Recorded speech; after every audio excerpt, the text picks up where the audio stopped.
Quentin Brogdon is the man when it comes to legal analysis. That's why we have him on the show, taking a look at some of the legal stories making headlines. Quentin, how's it going?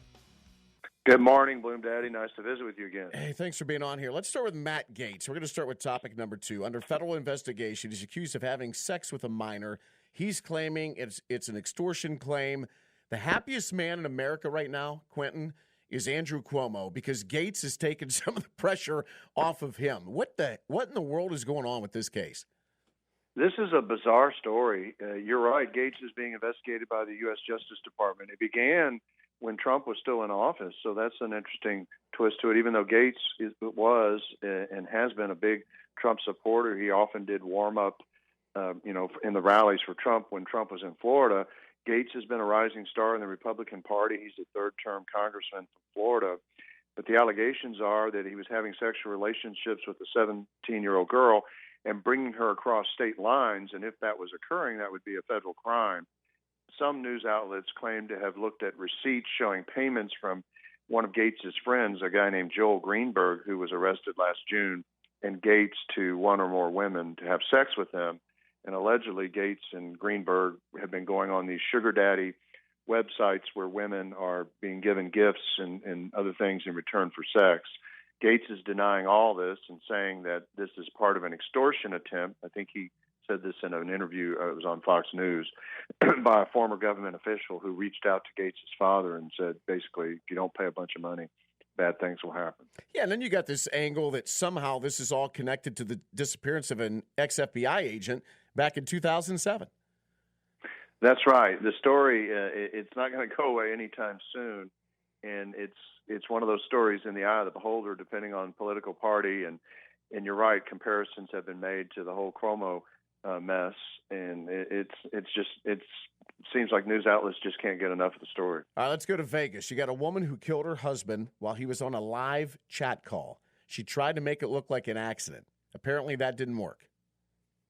That's right. Her husband's on a call with an acquaintance of the husband's father, and the acquaintance hears a dog barking in the background and some kind of slapping noise that, in retrospect, the acquaintance thought maybe was a gunshot.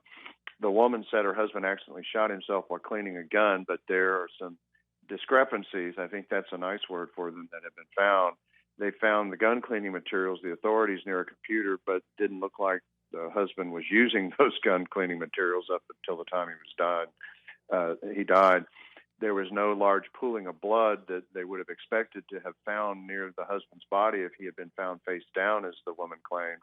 And then the neighbors heard the couple arguing beforehand, never a good thing. And the trajectory of the bullet, it's in a downward trajectory, not the way it would have been going in an upward direction had he been looking down at his gun and cleaning it. Well, Quentin, as you know, people don't end up in jail because they're smart.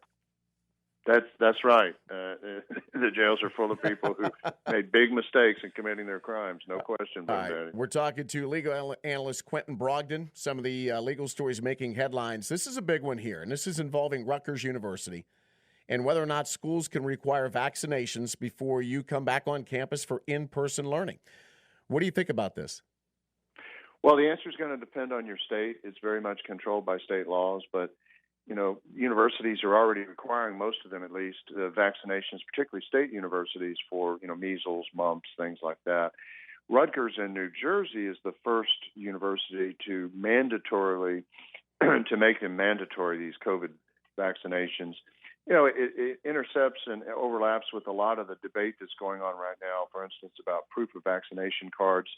The same state, the governor of that state, New Jersey, came under fire for saying that he predicted you're going to need to show these vaccination cards, proof of vaccination cards, to board planes and attend sporting events. And some people got upset about that. In my home state of Texas, the governor, I think it was yesterday, said, I am not going to allow proof of vaccination cards to be instituted in this state. And so most of the other universities said they're either considering it, but they haven't decided, or they're not going to require it at this time. I take a look at Rutgers, and the question is, will other universities do this? I don't think they will, and I'll tell you why, because it comes down to money, Quentin. And I just saw yesterday where Gen Zers do not want the vaccination. In the beginning, they did. They were the age group that wanted it the most. Now they want it the least because what did you hear for a year? Well, you don't want to kill grandma and grandpa. Well, they know they're smart enough to see that grandma and grandpa got vaccinated, so they're not worried about that anymore. Plus, life's pretty much got back to normal, and young kids have a small attention span. So if this is being forced on them by universities, they may not go. And if universities know they're going to lose out on money, I could see them not making this mandatory. I think that's a very good analysis, Boone Daddy, that really it is about the bottom line, and the customers are the students, and they can either opt to do it online or to defer a year or not to go at all or to go somewhere else that doesn't require it. So you're right. I mean, the bottom line is in so many things may and probably will rule out here. All right. Quentin, always appreciate it, man. Thanks for talking to me. Take care. Stay safe. All right. Legal analyst Quentin Brogdon right there taking a look at some of those headlines out there.